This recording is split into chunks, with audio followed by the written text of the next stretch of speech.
All right, what are we doing today, Dave? Doing wheel bearings. We're doing wheel bearings Wheel bearings. on a G37 all-wheel drive. So the cool thing about this is it's going to be the same procedure, all-wheel drive or rear-wheel drive. The only difference is the axle nut on the front, which is why we have a 32 mil socket, 6-point, not a 12-point. Stop using 12s on 6s. We know who you are. 1 through 5, I'm gonna give this 1.5. 1 is like an oil change. I'm gonna give it the extra little half because not everybody has a 32 mil socket and a breaker bar, so hence the extra half. But if you have the tools, if you could change your oil, you can do a wheel bearing. It's really not that hard. That's a floor report. I just got fired. Let's get started.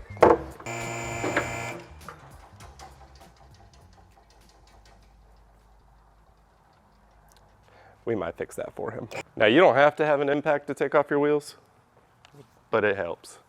It does help. Cool. All right, wheel off.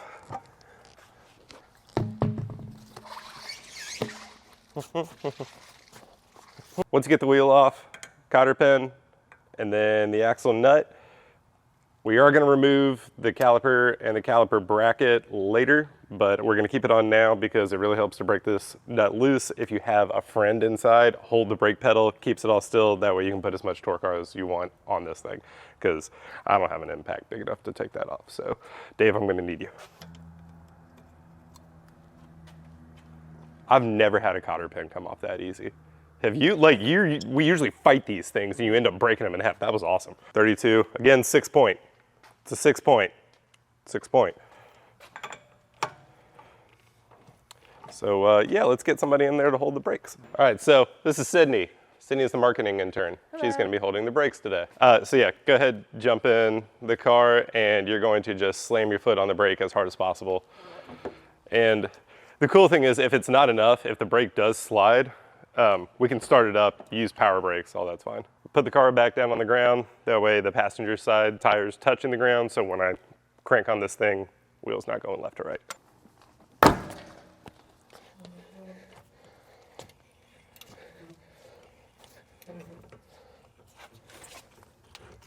And there we go.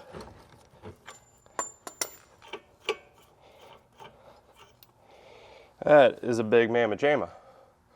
And yeah, reuse this, torque it to the right spec when you put it back, and always new cotter pins.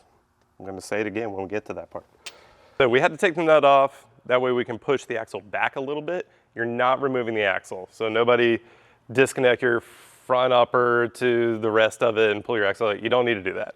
You do need to push it back a little bit to access the 4 bolts on the backside for your wheel bearing. So Nathan's car, it's older, it's got, I think, like over 200,000 miles on it. We got a little bit of corrosion. So I took the nut all the way off. I'm gonna put it back on just a little bit because I'm sure it's a little seized, you know, maybe a little bit of rust. But that way I can hit it with a hammer, knock it back, and not deform any of the threads. Ask me how I know to do that because I've ruined an axle doing that before.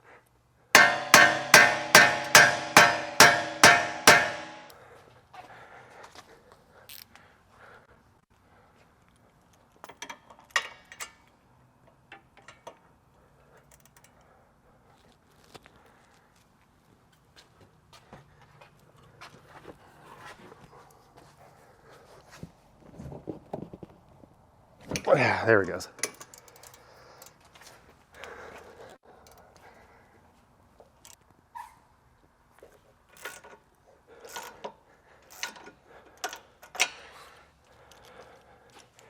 Okay, now that we got the nut off and then put the nut back on, got that axle loose, now we're gonna take off the caliper bracket and the caliper. 22 mils for the caliper bracket. Keep the caliper on there, keep the pads in there, it'll all come off as one piece, and we'll like bungee cord it somewhere off to the side to give us room. Take the rotor off, and then we'll be at the wheel bearing. These guys are usually pretty tight.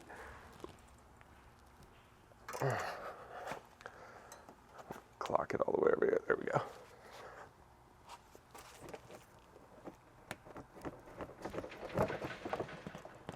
Whew.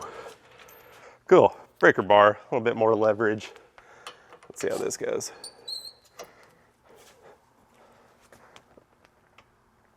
There we go, look at that. See, it's all about having the right tool for the right job. Alrighty, now I can zip these off with a ratchet.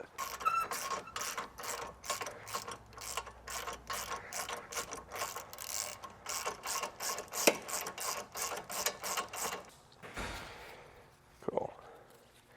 We'll just hang this here. Now we want to get this last bolt off. We'll just hook it on and we'll be good.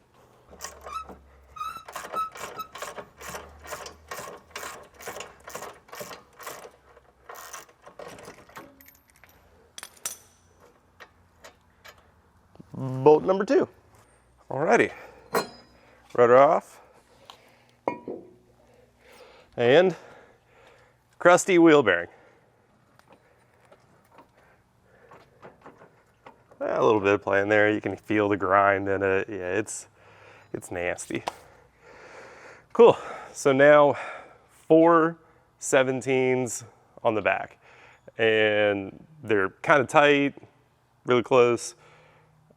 Swivels may help, but that little bit of pivoting angle on a swivel can sometimes be difficult. We can get it off with just a 17 kind of like shallow socket, but it's a mix of using just the socket on the wrench, on the ratchet, and like a small 2 or 3 inch extension. Just, you'll figure it out when you go back there. Some use the extension, some don't. All right, let's start with this bottom one. There.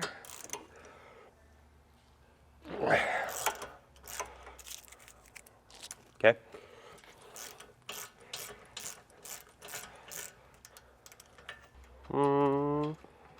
Almost there. Bolt number 1. And all these bolts are the same thread, they're the same length, so you don't need to remember which one came from what position. Doesn't matter, they all go back the same.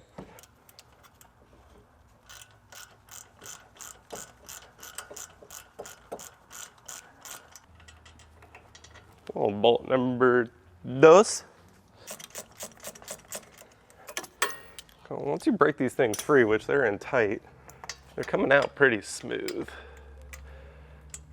Like I can just do it with a socket in the extension, no ratchet. They back out pretty good.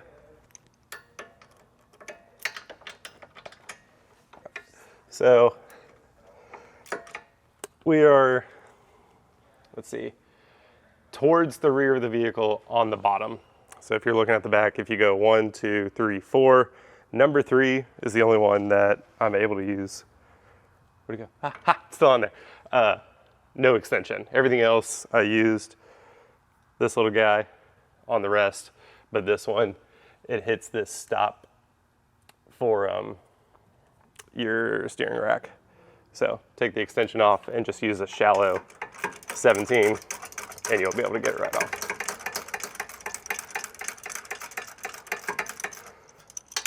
And if you are rear wheel drive, this is where I'd say maybe have something here to catch it. If you're lucky enough, the wheel bearing may fall just right out. A lot of the times they're seized in there, but all wheel drive guys, you don't have to worry about it because you still have an axle going through it.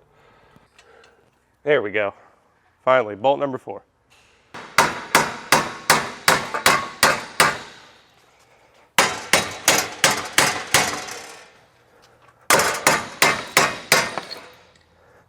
The other brake pad. We're almost there, guys. We're almost there.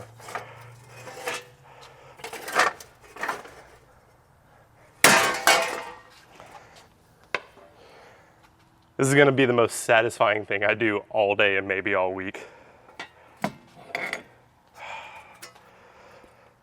So,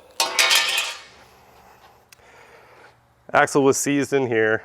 PB blaster, it's all wet in there. PB did its job. See? Yeah, did its job. And then that is what was holding everything together. You can see the white corrosion, the rust, and it just sat in here and you can see it's all eaten up. So, got it out. I'm gonna be a wuss and take a quick break, but when we come back, we're gonna clean all this up before we put the new one in, because yeah, you don't wanna do this again. That sucked. So, get a wire brush, clean it all up, and then put everything back in reverse order. Let's do it. All right, so one thing to be mindful of, if you're changing an OE and putting in something else, you see these 3 holes here? They're in specific locations for your wheel speed sensor. Now, the OE has it here, some don't. So you need to be very cautious about if you don't have an OE one in there, you need to remove before you pull it out, otherwise you'll snap it. And then when you put a new one in, if you're putting the OE in, these grooves are here, so you don't have to remove it. That's why we didn't, but if you're going aftermarket, you need to remove your wheel speed sensor, put it in, and then reinstall your wheel speed sensor. Otherwise you will hit it, snap it off, and then you gotta buy a new sensor. It's not the end of the world, but nobody wants to spend money when you don't have to. So, cool. So, got my wire brush. We're gonna clean up a little bit of this corrosion around here. You see it all flake off. And then we will put some rust prevention on these splines. I'll clean all this up. We'll put a little bit in here and a little bit on the splines. That way, none of this rusts to the new wheel bearing. Georgia, we are very spoiled that we don't have rust too much. So yeah, when something like this comes in, I'm not gonna lie, I'm a little unprepared. Cool. Let's find some rust preventative goop lube. So further talk about what I was saying with the wheel speed sensor. If you look in here, see that little guy? It's plastic. It's very easy to break this off. It looks like a single 10 right here on the outside of the knuckle. Just take that 10 mil off. I'm actually gonna take it off now just because I don't want to take a chance of breaking it. So always a good idea. Like I said, if you're going OE to OE, you can leave it in, but I know myself, so I'm gonna take it out just to be safe. So the shop gave me the secret sauce. All right, all white, destroyed. ARP fastener assembly lubricant. Yeah, it's good stuff. Super thick, just gonna brush it on these splines. A little bit goes a long way. This container's almost out, but let's see if we can finish her up. So we'll put a little bit in there. Get the underside. What do you recommend for 370Z? Like I said, just a little bit. And then I'm gonna take one more and just put a very light coat around the edge as well. Push that in, just kinda rub it around the edge.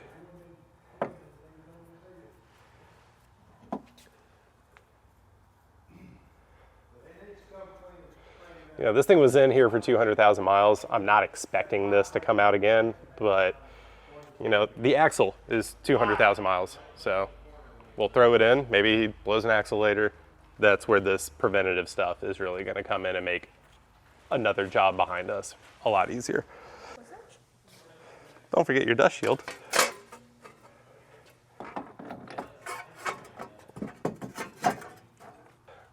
And just start threading it in one of these. There's a rotor there.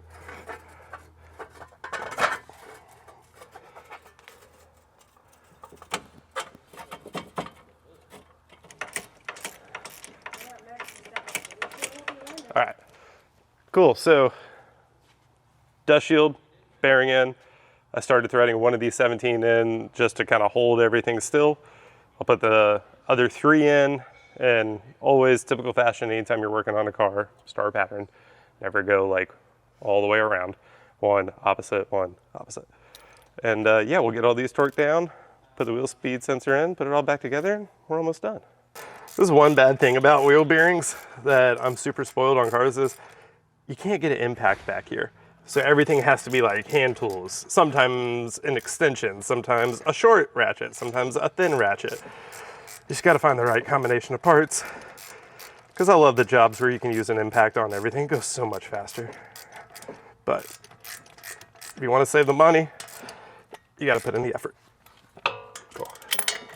Like I said, when we were disassembling and I got my ratchet stuck, this stop hits here. So when you hit full lock on your steering. So I put the bolt in up here, started going by hand, just up to a good point until I can get this ratchet and short, shallow socket in there.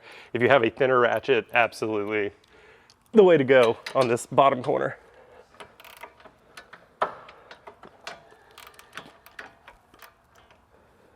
right, so new wheel bearings in, all 4 bolts are in, and just tight. Like you'll feel when they stop just good and tight, right? Don't forget your wheel speed sensor. Good idea, just kind of brush it off. I'm sure it's a little dirty, got some grime on it. It's okay to use your fingers, just kind of get that dirt off, slide it back in, put that 10 mil back in, you're good to go. Cool, all torqued down, wheel speed sensor in. Rotor.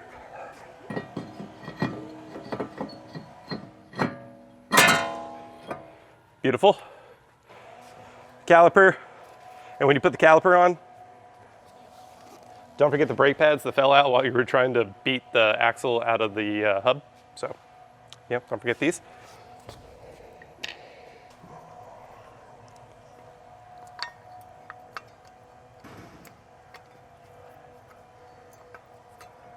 Rotor's on, caliper bracket.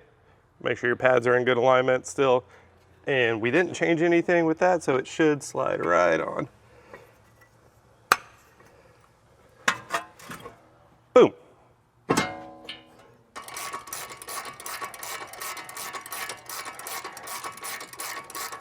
Yeah. Cool, so grab your handy dandy cotter pen. You can use the OE one, it's fine. We have it on the website. Aftermarket kit like this is totally fine. So let's try what we got here. That one, let's see how this goes. Bingo. We'll go with that little guy. So we'll set him there, and I'm gonna lose him in the rotor, so let's actually set him right there. Cool. So now we're gonna grab the axle nut and torque that thing down, put the cotter pin in, put the wheel on, and we're done. So before we use the air hammer, put the nut on, trying to hit that axle out the back. The splines are super stuck. Deform this. It still threads on and off, but it doesn't fit in the socket anymore. Again, guys, be prepared. You may want to go ahead and get a replacement. Rust, 200,000 mile. We've said it the whole time. So we got a new one. COMmotorsports.com. Yeah, look how fresh and smooth that is. You know, for like less than $5, I might just go ahead and do it anyways, just to make it easier on myself next time. Like, even if I didn't have to. Cool. So let's grab a torque wrench, and we're gonna be torquing this guy to 92 foot-pounds. Foot-pounds. And then now you'll need your trusty handy-dandy friend to hold the brakes again for you. To 92 foot-pounds.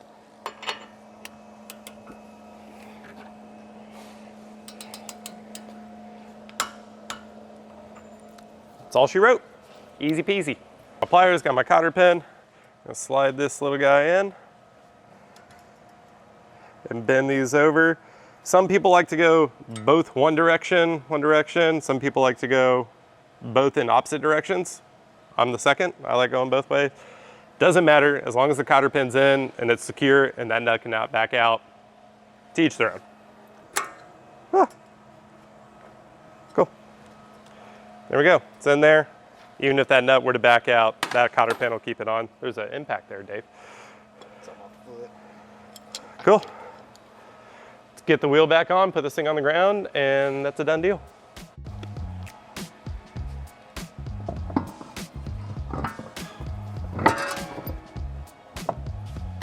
Final step, lug nuts, 90 foot-pounds.